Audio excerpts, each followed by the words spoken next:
আসসালামু আলাইকুম। সবাই কেমন আছেন? আশা করি সবাই ভালো আছেন। আমি মেহেদি হাসান আজকে আবারও চলে আসছে আপনাদের মাঝে। আজকে নতুন একটা কোর্স আমি শুরু করব। এই কোর্সের ভিডিওগুলো আপনারা পরপরই পেয়ে যাবেন এই প্লেলিস্টের ভিতরে। এই কোর্সের নাম হলো transmission and distribution of electrical power. এই কোর্সটা মূলত কন্ডাক্ট করা হবে এই রাইটারের বই থেকে। এটা হলো ভিকে মেহতার লেখা একটা বই। এই বইয়ের ভিতরে আমরা আসলে এই পড়াগুলো কমপ্লিট করব। তো আমাদের চ্যাপ্টারটা শুরু হবে চ্যাপ্টার 8 থেকে। আর প্রথমে আমাদের থাকবে typical AC power supply system.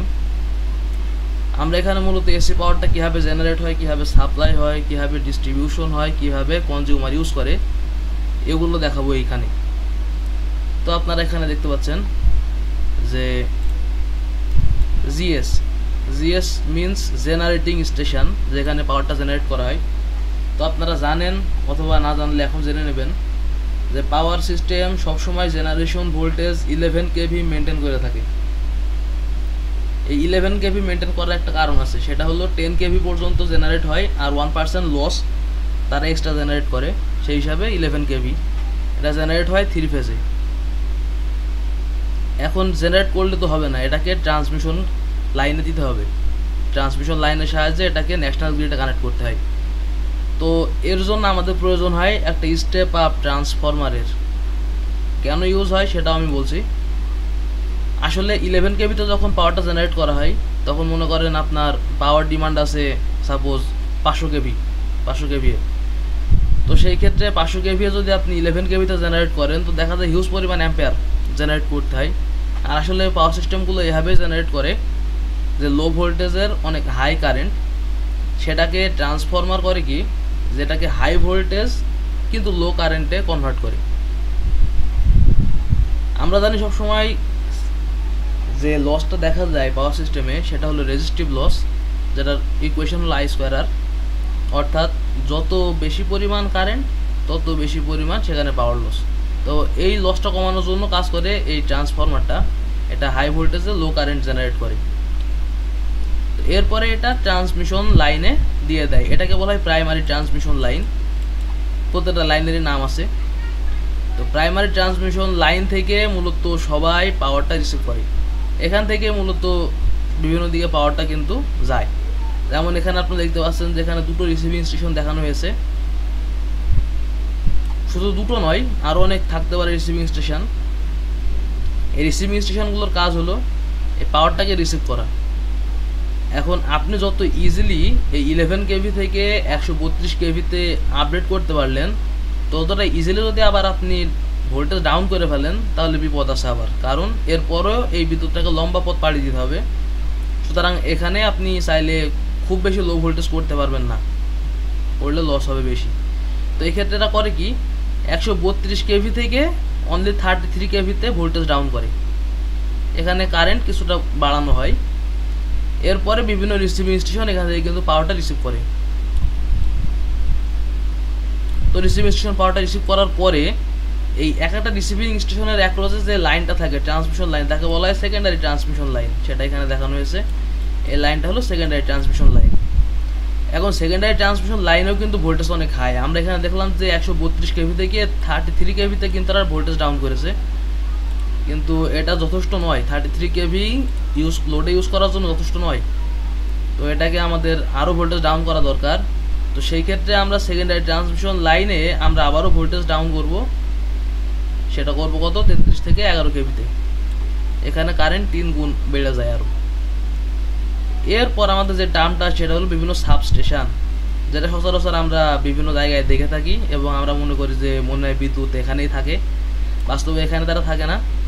এই সাবস্টেশনগুলোতে বিদ্যুৎ আসে বাইরে থেকে, বিভিন্ন পাওয়ার স্টেশন থেকে বিদ্যুৎগুলো পাঠানো হয়। আর সচরাচর এই সেকেন্ডারি ট্রান্সমিশন লাইনের এই যে 33 to 11 কেভি যে ট্রান্সমিশন সিস্টেম, এই সিস্টেমটা এই সাবস্টেশনের ভিতরেই করা থাকে। এটা এমন নয় যে বাইরে কোনো জায়গায় নতুন করে তৈরি করা থাকবে। এটা সাবস্টেশনের ভিতরে একটা বড় ট্রান্সফরমার দিয়ে কাজটা করা হয়। এই সব কাজ শেষ। এখন আপনার ভোল্টেজ আছে 11 কেভিতে। এই 11 কেভি ভোল্টেজটাকে আসলে ডিস্ট্রিবিউট করা হয় এবার। এই 11 কেভি ভোল্টেজটাকে এবার ডিস্ট্রিবিউশন লাইনে পাঠানো হবে। ডিস্ট্রিবিউশন লাইনে যখন আপনি পাঠাবেন তখন এখানে বিভিন্ন রকমের ইন্ডাস্ট্রি থাকতে পারে, বিভিন্ন বাসা বাড়ি বা বিভিন্ন ডিমান্ডের লোড থাকতে পারে। এখান থেকে তাদের প্রয়োজন অনুযায়ী লোডটাকে কিন্তু ডিসপ্লিট করা হয়।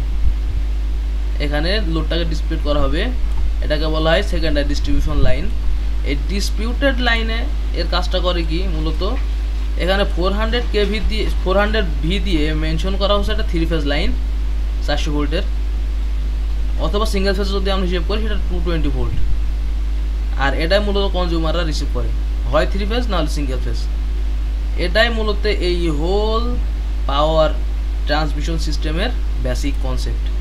এখানে বিভিন্ন সিস্টেমে বিভিন্নভাবে পাওয়ারটাকে পাঠানো হয়, লস কমানোর জন্য বিভিন্ন পদ্ধতি ইউজ করা হয়, এ সম্পর্কে বিস্তারিত আলোচনা করা হবে। তো এখানে যদি আমরা পড়াশোনার দিকে দেখি তাহলে দেখুন জেনারেটিং স্টেশন, এখানে মূলত কম্পোনেন্টের নামগুলো বলা হচ্ছে এবং কি কি কম্পোনেন্ট কি কাজ করে সেটাই বলা হচ্ছে। এখানে জেনারেটিং স্টেশনে বোঝানো হচ্ছে যে এখানে 3 ফেজ অল্টারনেটর ইউজ করা হয়, সেখানে 11 কেভিতে ভোল্টেজ জেনারেট করা হয়। পরে প্রাইমারি ট্রান্সমিশন লাইনে সেটা কি করে, ইলেকট্রিক পাওয়ার 132 কেভিতে ট্রান্সমিট করা হয় 3 ফেজ 3 ওয়্যার সিস্টেমে। এরপর আসলো কি সেকেন্ডারি ট্রান্সমিশন, সেটা বললাম 33 কেভিতে ভোল্টেজ ডাউন করা হয়, সেখানে 3 ফেজ লাইন ইউজ করা হয় 3টা ওয়্যারের। এরপরে প্রাইমারি ডিস্ট্রিবিউশন, সেখানে আরও 33 কেভি থেকে 11 কেভিতে ভোল্টেজ ডাউন করে। পরে সেকেন্ডারি ডিস্ট্রিবিউশন করে কি 11 কেভি থেকে 400 ভোল্ট হয় 3 ফেজ 4 ওয়্যার অথবা 3 ফেজ 3 ওয়্যারে সে কনভার্ট করে, কাজ শেষ।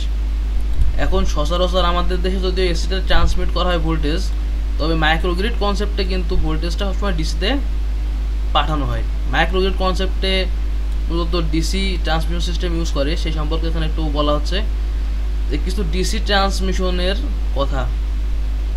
এখানে আমরা মূলত ডিসি ট্রান্সমিশন নিয়ে আলোচনা করব না, কিছু সুবিধা অসুবিধা নিয়ে আলোচনা করব, কারণ ডিসি ট্রান্সমিশন এটা একটা জটিল প্রক্রিয়া। সেখানে বিভিন্ন কনভার্টার, ইনভার্টার, হাবিজাবি voltage, buck converter, buck booster, পরে ইত্যাদি এগুলো এলিমেন্ট থাকে। তো আমরা সেগুলো নিয়ে আলোচনা করব না, আমরা মূলত এখানে ডিসি ট্রান্সমিশনের কিছু সুবিধা অসুবিধা আমরা দেখব। তো প্রথমে আমরা দেখি অ্যাডভান্টেজ। ডিসি সিস্টেমে কিছু অ্যাডভান্টেজ রয়েছে, সেটার কারণ হলো যে এখানে অনলি 2টো কন্ডাক্টর কিন্তু ইউজ করা হয়, কিন্তু এসিতে সবসময় 3টা কন্ডাক্টর ইউজ করতে হয়। কারণ অন্তত পক্ষে আপনি সিঙ্গেল ফেজ ট্রান্সমিট করতে গেলে আপনার একটা ফেজ একটা নিউট্রাল লাগবে, আর 3 ফেজে তো 3টা ওয়্যার তো লাগেই। অনেক সময় স্টার কানেকশনের ক্ষেত্রে 3 ফেজ 4 ওয়্যার সিস্টেম ইউজ করা হয়। তো এই দিক থেকে ডিসি ওয়্যারটা অনেকটা ভালো, কারণ ডিসি কেবলের ক্ষেত্রে অনলি 2টো কন্ডাক্টরের প্রয়োজন হয়।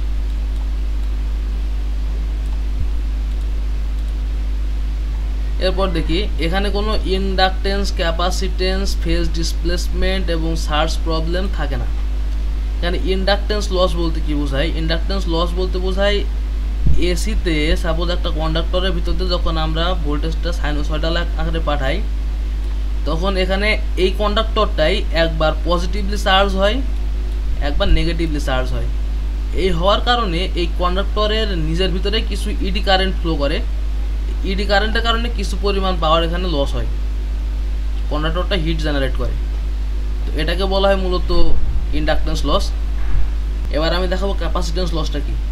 তো ক্যাপাসিটেন্স লসটা মূলত যখন কন্ডাক্টরের ভিতর দিয়ে সাইনোসয়েডাল কোনো ভোল্টেজ পাস করে, তখন তার সারাউন্ডিংয়ের বাতাসের অণুগুলোকে সে আয়নাইজড করে রাখে। ফর এক্সাম্পল এখানে পজিটিভলি বাতাসের অণুগুলো চার্জ এবং এখানে নেগেটিভলি বাতাসের অণুগুলো কিন্তু চার্জড আছে। এই চার্জগুলোর কারণে যখনই তারা ভোল্টেজটা এক সাইকেল থেকে অন্য সাইকেলে চেঞ্জ হয়, সেখানে ধরেন সাপোজ এখন পজিটিভ আছে এই পাশে, নেগেটিভ, পরবর্তীতে এই পাশে দেখা যাবে যে নেগেটিভ আয়নাইজড হয়ে যাবে, কিন্তু এই পাশে পজিটিভ আয়নাইজড হয়ে যাবে, কারণ এরা সবসময় সাইকেলে কিন্তু দিক পরিবর্তন করে। তো এই পজিটিভ আয়ন এবং এই নেগেটিভ আয়ন মিলে এখানে আরেকটা কিন্তু কারেন্ট ফ্লো করে, আর এই কারেন্টের কারণে মূলত এই একটা ম্যাগনেটিক ফ্লাক্স জেনারেট হয়, যে ফ্লাক্সটা সামনের দিকে যাওয়া কারেন্টকে অপোজিটলি তারা ফোর্স করে, যেই কারণে এখানে কারেন্টের প্রবাহ কিছুটা কমে যায়। এটাকে বলা হয় capacitance loss.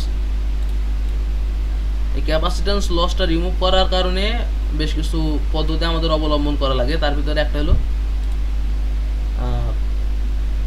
Seal, surge impedance loading. এখানে ইম্পিডেন্স কিছু অ্যাড করা লাগে। এরপরে ফেজ ডিসপ্লেসমেন্ট। এই ফেজ ডিসপ্লেসমেন্ট প্রবলেমটা সাধারণত জেনারেটরের ক্ষেত্রে হয়, কারণ জেনারেটর অনেক সময় ফেজ সিকোয়েন্স ঠিক থাকে না, তো ডিসপ্লেসমেন্টগুলো ওই জায়গায় ঘটে। আর সার্জ প্রবলেম মানে হলো এসিতে যেহেতু পজিটিভ এবং নেগেটিভ দুটো সিস্টেমই রয়েছে, অনেক সময় বজ্রপাত যখন হয় তখন সাপোজ মেঘের কাছে রয়েছে হিউজ পরিমাণ নেগেটিভ আয়ন, সে পজিটিভ আয়নের কাছে সে রিলিজ করতে চায়, এখানে সাপোজ আমরা রয়েছে পজিটিভ আয়ন, তো এই কন্ডাক্টরের উপরে সে ডাইরেক্ট অ্যাটাক করে, এটাকে বলা হয় সার্জ প্রবলেম। এই সার্জ প্রবলেম সবসময় তো বজ্রপাত আকারে দেখা যাবে এরকম না, অনেক সময় হলো বজ্রপাত ছাড়াও হিজিং সিস্টেমের মাধ্যমে আসতে পারে। তো এই সার্জ প্রবলেমটা এই সিস্টেমে খুব মারাত্মকভাবে সমস্যা করে, এর জন্য সার্জ প্রোটেকশন ডিভাইস বা লাইটনিং অ্যারেস্টার এগুলো ইউজ করে, যেগুলো অনেক বাল্কি সিস্টেম, সব জায়গায় ইউজ করা সম্ভব হয় না। গেল। এরপর আসলো কি স্কিন ইফেক্ট। স্কিন ইফেক্টটা হলো কন্ডাক্টর এর চারপাশে ইনসুলেটরের যে আবরণগুলো থাকে, এই আবরণের একটা নির্দিষ্ট পরিমাণ ভোল্টেজ সহ্য করার ক্ষমতা আছে, এর বাইরে যখনই চলে যাবে তখনই কিন্তু ইনসুলেটরটা নষ্ট হয়ে যায়, ওটাকে বলে মূলত স্কিন ইফেক্ট। কিন্তু এই স্কিন ইফেক্টের প্রবলেমটা ডিসি এর নেই, কারণ কি ডিসিতে ভোল্টেজটা কখনো ফ্ল্যাকচুয়েট করে না, কিন্তু এসিতে কিন্তু সবসময় ভোল্টেজটা ফ্ল্যাকচুয়েট করতে থাকে, তো ডিসি সিস্টেমের ক্ষেত্রে এই ধরনের প্রবলেমগুলো হয় না। এছাড়াও আরও আছে ডিসি লাইনে কোনো করোনা লস হয় না। করোনা লস হলো এর চারপাশে বাতাস আয়োনাইজড হয়ে যায়, একটা নির্দিষ্ট এরিয়া পর্যন্ত বাতাস আয়োনাইজড হয়ে যায়, এটাকে বলা হয় ভার্চুয়াল রেডিয়াস। এই রেডিয়াসটা আপনি দেখতে পারবেন না, একটা কন্ডাক্টরের চারপাশে এই রেডিয়াসটা কাজ করে। এই ভার্চুয়াল রেডিয়াসটা মূলত করোনা এফেক্টের কারণে হয়, আর এখানে বেশ কিছু লস দেখা দেয়। আর এছাড়া আপনি দেখতে পাবেন যে ডাইইলেকট্রিক প্রপার্টি লস আপনার হাই ভোল্টেজ ডিসি সিস্টেমে থাকে না, ডাইইলেকট্রিক লসটা ওই একই ব্যাপার, স্ক্রিন ইফেক্টের মতোই। ডিসি ট্রান্সমিশন সিস্টেমে কোনো স্টেবিলিটি প্রবলেম থাকে না, কোনো সিনক্রোনাইজিং ডিফিকাল্টিও থাকে না। ডিসি সিস্টেমে কিছু ডিসঅ্যাডভান্টেজ, সেটা হলো কি হাই ভোল্টেজ ডিসিতে পাওয়ার জেনারেট করা কিন্তু সম্ভব না, এটা লো ভোল্টেজ ডিসিতে জেনারেট করতে হবে, আর এটা লো ভোল্টেজে কিন্তু ট্রান্সমিট করতে হয়, হাই ভোল্টেজ ডিসিতে ট্রান্সমিট করা সম্ভব না। High voltage DC can not step up, আপনি যে স্টেপ আপ ট্রান্সফরমার ইউজ করবেন এটাতে আপনি ইউজ করতেই পারবেন না, কারণ ট্রান্সফরমার অল্টারনেটিং ডিভাইসেই কাজ করে, ডাইরেক্ট ডিভাইসে এগুলো কাজ করে না, অর্থাৎ এগুলো আপনাকে কিন্তু সাইনোসয়েডাল সিগন্যালেই কিন্তু ট্রান্সফরমার কাজ করে। এই কাজটা যেহেতু হবে না, সেহেতু আপনি ডিসিকে কখনো আপনি হাই ভোল্টেজে হাই ভোল্টেজ স্টেপ আপ করতে পারবেন না। অনেক সময় বুস্টার কনভার্টার দিয়ে কিছুটা ভোল্টেজ আপ করা যায়, কিন্তু সেটা খুবই সামান্য, এটা আসলে ইউজ করার মতো না। এছাড়া সার্কিট ব্রেকার এবং সুইচ গিয়ার এগুলো তৈরি করার জন্য কিছু সমস্যার সম্মুখীন হতে হয়, কারণ রিলে কয়েলগুলো সাধারণত অল্টারনেটিং কারেন্টকে সেন্স করতে বেশি সুবিধাজনকভাবে করে থাকে, কিন্তু এছাড়া সাধারণত সার্কিট ব্রেকারের রিলে কয়েলগুলো ডিসি কারেন্টকে ওইভাবে ডিটেক্ট করতে পারে না। এখন আমরা কিছু এসি ট্রান্সমিশন সিস্টেমের অ্যাডভান্টেজ দেখব। অ্যাডভান্টেজ হলো কি পাওয়ার হাই ভোল্টেজ জেনারেট করা যায়, মেনটেনেন্স কস্টটা অনেক কম, একই সাথে এদেরকে কিন্তু স্টেপ আপ এবং স্টেপ ডাউন করেও বিভিন্ন জায়গায় ইউজ করা যায়, আর সেটা খুব ইজিলি করা যায় ট্রান্সফরমার দিয়ে। ডিসঅ্যাডভান্টেজটা কী কী আছে এর? Construction of AC transmission line is more complicated than DC transmission line. Screen ইফেক্টের কারণে এসি সিস্টেমের অনেকগুলো পাওয়ার কিন্তু লস হয়, লাইনের রেজিস্ট্যান্স বেড়ে যায়, আর এসিতে ক্যাপাসিটেন্স লস বা ইন্ডাকটেন্স লস এগুলো সবই থেকে থাকে, তো এর কারণে কন্টিনিউয়াসলি কিন্তু একটা লস পাওয়ার থেকেই থাকে চার্জিং এবং ডিসচার্জিং কারেন্টের জন্য। ওকে, তো এবার আমরা দেখবো যে ট্রান্সমিশন লাইনের যে এলিমেন্ট সেগুলো কী কী। এখন ট্রান্সমিশন লাইন যদি আপনি তৈরি করতে চান তাহলে কিছু তো কম্পোনেন্ট থাকতে হবে, নাহলে আপনি লাইনটা তৈরি করবেন কী দিয়ে? তো এর জন্য আমাদের প্রয়োজন প্রথমে কন্ডাক্টর। কন্ডাক্টর কি? যেটার ভিতর দিয়ে কারেন্টটা মূলত ফ্লো করবে। সিঙ্গেল লাইনের জন্য 3টা, আর 6টা লাগবে ডবল সার্কিট লাইনের জন্য। আর এখানে হিউজ পরিমাণ কিন্তু আপনার কন্ডাক্টর ইউজ করা হয়। এখানে কন্ডাক্টর হিসেবে সাধারণত aluminium reinforce with steel use করে। এছাড়া কিছু স্টেপ আপ স্টেপ ডাউন ট্রান্সফরমারের প্রয়োজন আপনার ভোল্টেজ আপ এবং ডাউন করার জন্য। লাইনে ইনসুলেটর দরকার। আপনি সাপোজ একটা পোলে একটা পোল এটা মনে করেন, এখানে আপনি কন্ডাক্টর আসলো, এটা স্টিল পোল কিন্তু আমরা জানি খুব সহজে কারেন্টটাকে পরিবহন করে। তো এই ক্ষেত্রে যদি আপনি এখানে ইনসুলেটর ইউজ না করেন তাহলে কিন্তু লাইন থেকে সরাসরি গ্রাউন্ডে চলে যাবে, এটা কিন্তু সমস্যা। তো এখানে ইনসুলেটরের প্রয়োজন হয়। ইনসুলেটরগুলো বেশ কয়েক ধরনের হয়, তার ভিতরে আছে আপনার সাইকেল ইনসুলেটর, এছাড়া আপনার আছে ডিস্ক ইনসুলেটর, অনেক কিছু সম্পর্কে আমি আরও পরে দেখাবো। এরপরে লাগবে আমাদের সাপোর্ট, যেটাকে বলা হয় পোল। আমি যেটাকে পোল নামে বললাম, এই পোলের দরকার হয়। সেগুলো জেনারেলি স্টিলের তৈরি হয়, এছাড়া অনেক সময় কাঠের বা সিমেন্টের আমরা দেখি। এগুলো জায়গা বুঝে এগুলো কি প্রোভাইড করে, এগুলো সাপোর্ট প্রোভাইড করে, কন্ডাক্টর, পরে ট্রান্সফরমার, এছাড়া আপনার ইনসুলেটর যেগুলো আছে মাউন্টেড অন দ্য পোল, সেগুলো সবকে কিন্তু সে সাপোর্ট প্রোভাইড করে। প্রোটেক্টিভ ডিভাইস, এখানে অনেকগুলো প্রোটেক্টিভ ডিভাইস লাগে। এখানে গ্রাউন্ড ওয়্যারের প্রয়োজন, লাইটনিং অ্যারেস্টারের প্রয়োজন, যেটাকে আমি বললাম যে একটু আগে বললাম যে লাইটনিং অ্যারেস্টার আসলে দরকার, কারণ অনেক সময় যে সার্জ ভোল্টেজ ঢুকে পড়ে, আপনার লাইনের উপরে বজ্রপাত হতে পারে, এতে আপনার অনেকটা পরিমাণ ভোল্টেজ ঢুকে যায়, এটাকে বলা হয় সার্জ ভোল্টেজ। এটাকে প্রোটেক্ট করার জন্য লাইটনিং অ্যারেস্টারের প্রয়োজন হয়। সার্কিটের উল্টো পাল্টা আচরণ এবং হাই কারেন্ট বা হাই ভোল্টেজ ইত্যাদি ট্রান্সমিট হওয়া বা যে কোনো জায়গায় ইনিশিয়াল ফল্ট ডিটেক্ট হওয়ার কারণে লাইনটাকে অফ করে দেওয়ার প্রয়োজন হয়, সেক্ষেত্রে সার্কিট ব্রেকারটা ইউজ করা হয়। সার্কিট ব্রেকারের একটা বেসিক কম্পোনেন্ট হলো রিলে, যেটা দিয়ে সার্কিট ব্রেকারটাকে অপারেট করা হয়। এগুলো প্রোটেক্টিভ ডিভাইস লাগবে, এছাড়া আপনি কিন্তু লাইনটাকে চালাতে পারবেন না, অনেক রিস্কি হয়ে যাবে। এছাড়া আপনার ভোল্টেজ রেগুলেটিং ডিভাইস লাগবে। এই ভোল্টেজ রেগুলেটিং ডিভাইসটা হলো যে আপনার যখন লাইনে ভোল্টেজ বেশি তখন লোড কিন্তু কম থাকে, অর্থাৎ লোডটা যখন কম থাকে লাইনে তখন কিন্তু ভোল্টেজটা বেড়ে যায়। আমরা জানি ওপেন সার্কিটে ভোল্টেজ বাড়ে সবসময়। এর কারণটা হলো যে যেহেতু আপনার ড্রপ কারেন্ট নেই, ড্রপ কারেন্ট না থাকলে কিন্তু ভোল্টেজও ড্রপ হবে না। কোনো গ্রাহক কিন্তু আপনাকে জানিয়ে তার লোডটা সে অন অফ করবে না, সেক্ষেত্রে আপনার লাইনে ভোল্টেজ কখনো বেড়ে যায়, কখনো এই ভোল্টেজটাই কিন্তু কমে যায়।